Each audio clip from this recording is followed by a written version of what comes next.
Okay, welcome everyone. So I'm just going to do a very quick overview on how Digipol policy management system works.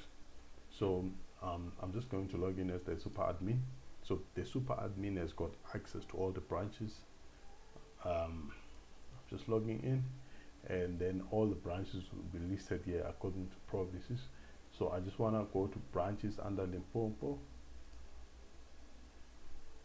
and under Limpopo I want to go to a branch called Giani. So you can see right here at the top that we are under Giani, and this is the home dashboard. So this gives you an overview, stats of, not really stats, but just a prompt of what's going on in the system. So we can see that Guyana has got 7 open claims. It has got 5 policy funerals. It has got 1 cash funeral. It has got 0 funeral order. So the system is it has a capability of an e-commerce, so it does allow users to log in and to actually be able to purchase products from the system. So if an order has been submitted here, and count will be updated here, chat message. So if a user has got a funeral going on, it does allow a communication between the admin and the user. So this is where you can see if there's any new message that has been submitted. Member. So if a user has added a member under his policy, so that member will be withheld for approval, and after the approval, then that member will be added under the user's policy.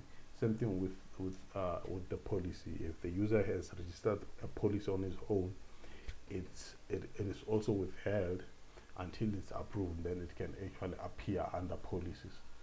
Something with funeral. If the user has logged a funeral, it's withheld before it can actually appear on the calendar until it's approved. Then it will be able to appear on the calendar.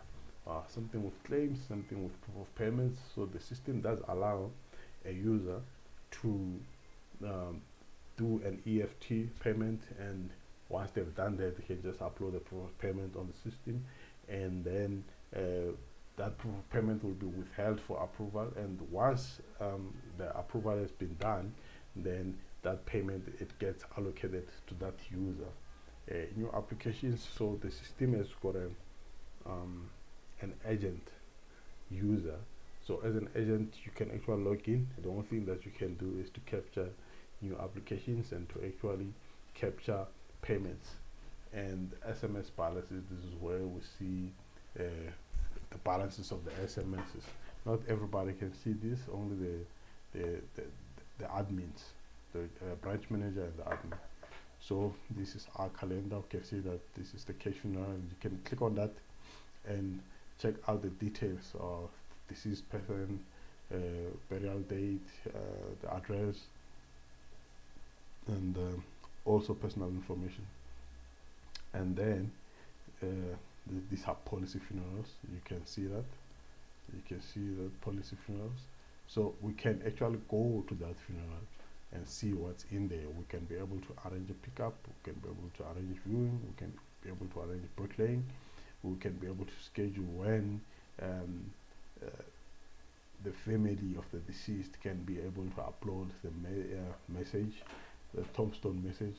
We can schedule when they should be able to bring the clothes of the deceased and also the shrouds, and we can be able to schedule when they should upload like the program and also the obituary.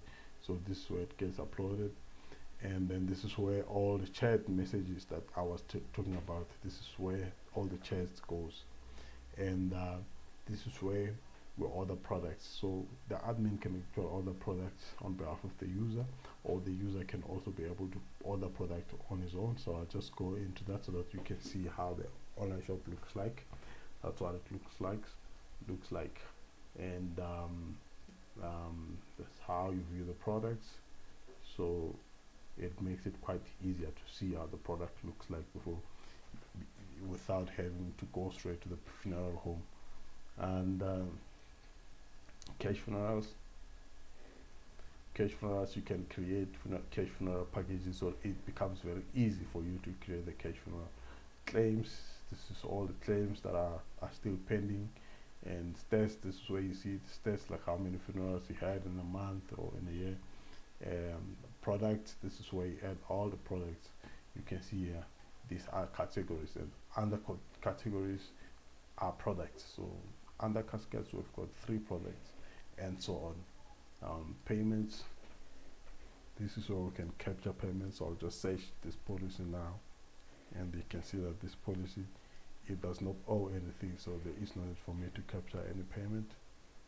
New applications, so this is where all the applications are submitted. So the admin at the office can actually process these applications, and then we keep the record of how many applications have been submitted for each user, so it becomes easier if the agents are getting paid on a commission based, and how much policies they were able to bring into the funeral home.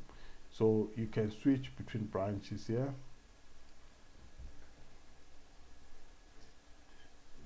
Yes, I'm now under Elim. So the system that support cash payments, the system that support pay ads, that means you can be able to receive payments from ShopRite, you can be able to receive payments from Boxer or your Pep store, and we also support debit orders. So the funeral parlor will need to register with Netcash if they want to do automatic debit orders. However, if you don't want to do that, you can always do it manually. You can import the payments here. So everyone that has made a payment via debit or via EFT, you can actually list them on Excel and upload them. Once you upload, the system will update, and it will actually send a confirmation SMS to each member.